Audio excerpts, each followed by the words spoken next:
ያውም በዛሬው ቀን ካጠገብ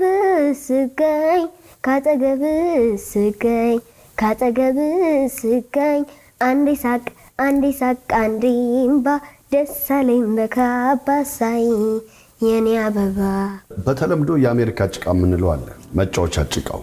በሱ ጭቃ የምትፈልጉትን ነገር ስሩ ትላቸውና ይሰራሉ። ቅርጽ ምን አይነት ቅርጽ ልጆቻችሁ ሊሰሩ ይችላሉ? የሆነ ክብ ነገር ክብ ምን ኳስ ወይስ ምን አይነት? አንዴ በጭቃ ድስት ተሰርቶ ያውቃልና እንደሱ ነገር ሰራ። እኔ በዚህ ደስ ያለኝን ቅርጽ እሰራለሁ፣ አንተም በዚህ ደስ ያለህን ቅርጽ ትሰራለህ።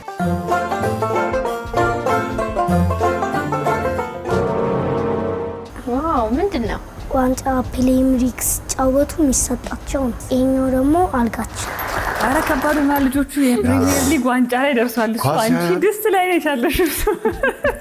ድስት እስኪ ደስ ያለሽን ቅርጽ ስሪልኝ በዚህ።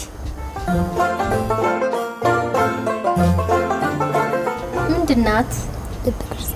ሀሳቧን ቀይራ ከድስት ወደ ልብ ቅርጽ የሆነ ስም የሌላት አሻንጉሊት ነገር ሊሰራ ይችላል። ወይ የድመት ቅርጽ ወይ የምናምን። እኔ በዚህ ደስ ያለኝን ቅርጽ እሰራለሁ፣ አንተም በዚህ ደስ ያለህን ቅርጽ ስራ።